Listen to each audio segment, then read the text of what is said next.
Hello there. Do you think you've got a photographic memory or an eidetic memory? Well, don't lie to yourself. This is a video about how we can sometimes delude ourselves into thinking we have special skills or powers that make us entitled to achieve certain things. Hopefully by the end of the video I will show to you how avoiding deluding yourself in this way is the best way to be productive and to get what you actually want in the end. My name's Phil Whitby, I'm a developer here at SwiftCase, and I also make videos like this on various topics such as technology, psychology, philosophy and business. If you want to see more videos by me regarding these topics, then please subscribe and please leave comments below. So, as a teenager, and even younger, you can be exposed to certain archetypes. That can be, the sporty, higher, jock archetype or stereotype, or it could be the nerdy stereotype, or it could just be the cool, leather jacket, Harley Davidson riding stereotype. But I mean, there are countless stereotypes or archetypes that you're exposed to that, as a teenager looking for identity, you can aspire to. And in many ways, part of your development is deciding which archetype you can align yourself with. And when you're young, you may choose one of these basic cutouts, effectively.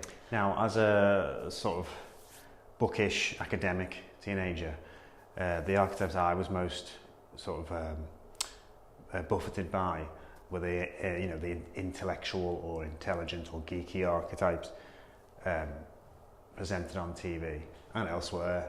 But for the sake of this video, I'm just going to talk about TV because it's the most pervasive medium.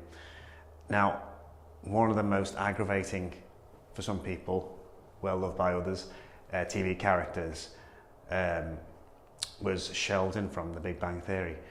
And he probably popularised the idea of an eidetic or photographic memory, and he would frequently boast and demonstrate his abilities in this area, much to the sort of annoyance of his fellow characters. And aside from him, there are other characters such as, I think it's called Mike from Suits, who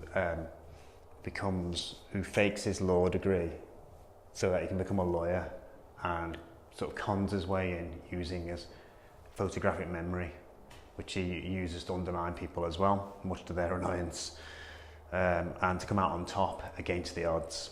Now, before Sheldon and Mike came along, nobody really talked about an eidetic memory. They talked about photographic memory. Now, the two are distinct. It's kind of splitting hairs, really, but they both give you the power to recall either text or a scene perfectly, error-free and immediately.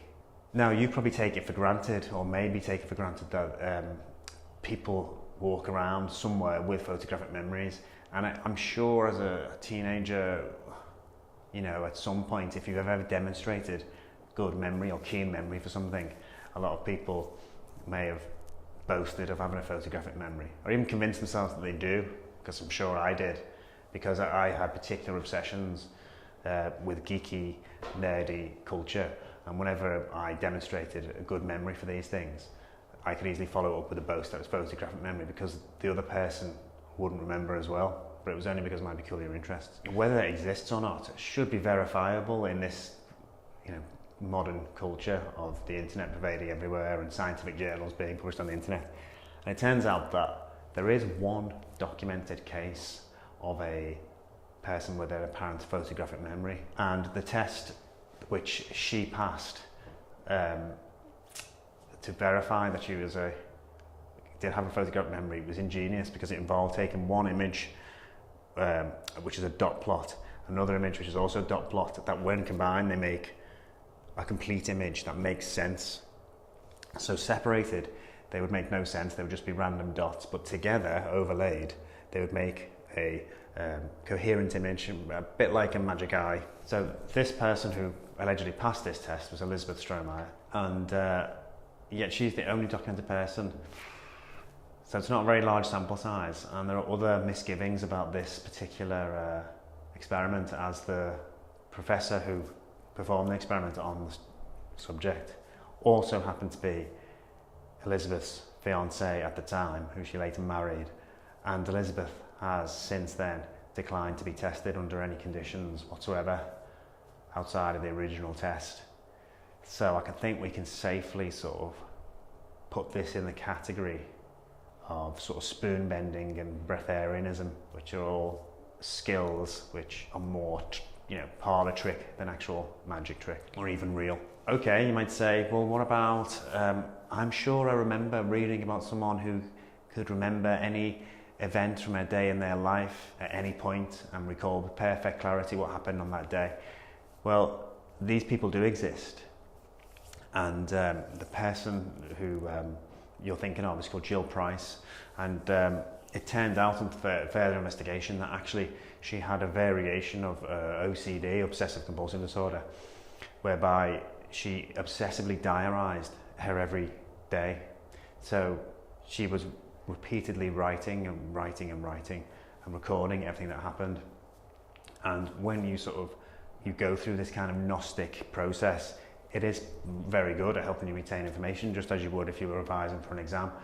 And in other sort of areas where particular monks who are scribes, who obsessively write passages of the Bible and then copy these multiple times into beautifully ornate and decorated tomes, they also have similar recollective power.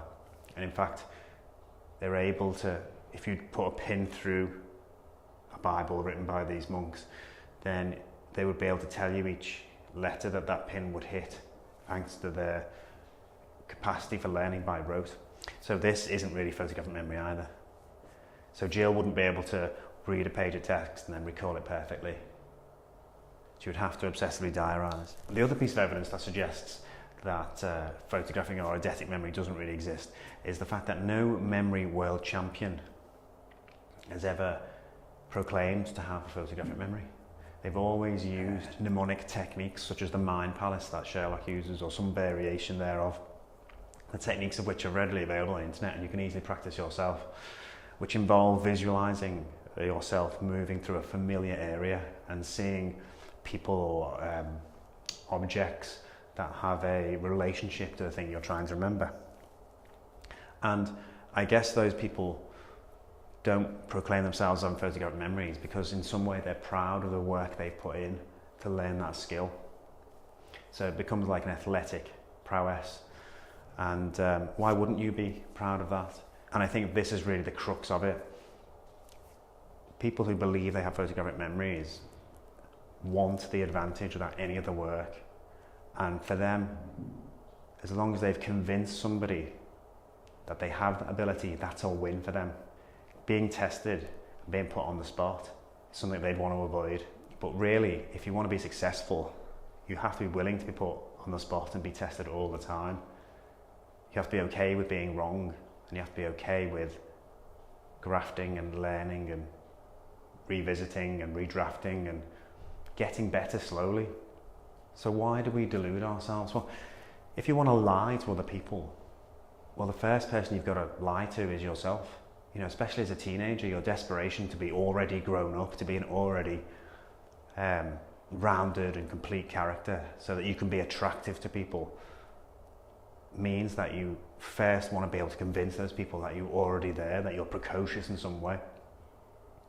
And when you are in a sort of part of a tribe that values intelligence, then you can easily fall into the trap of trying to sell yourself as being the ultimate geek, the ultimate intelligent intellectual who finds it easy to recall all these facts. So characters like Sheldon and Mike from Suits, in a way, they're kind of superheroes for adults who don't believe in superheroes. So in a way, you're given hope that you can succeed at the very top of some profession or some challenge, because somewhere there's an innate ability within yourself that needs to be unlocked or revealed to others in some big way that then gets you the big break or gets you the recognition that you need to be that success that you think you can be.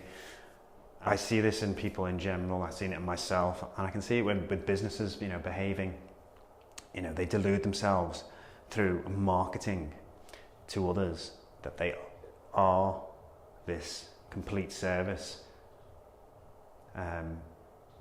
Yet in a way they're trying to make it true by convincing others, and really it's a lie. And then when you actually use their product or service, you find that it's shoddy, badly built or incomplete, and then that ends up being counterproductive for the company, because then the word of mouth from those dissatisfied customers spreads very quickly and undermines the whole process.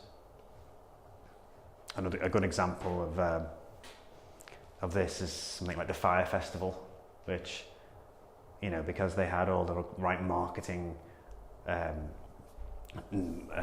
noises and the right sort of Instagram posts and right sort of characters endorsing them, it seemed like it would be a sure thing, but really underneath it was a completely empty carcass of nothingness.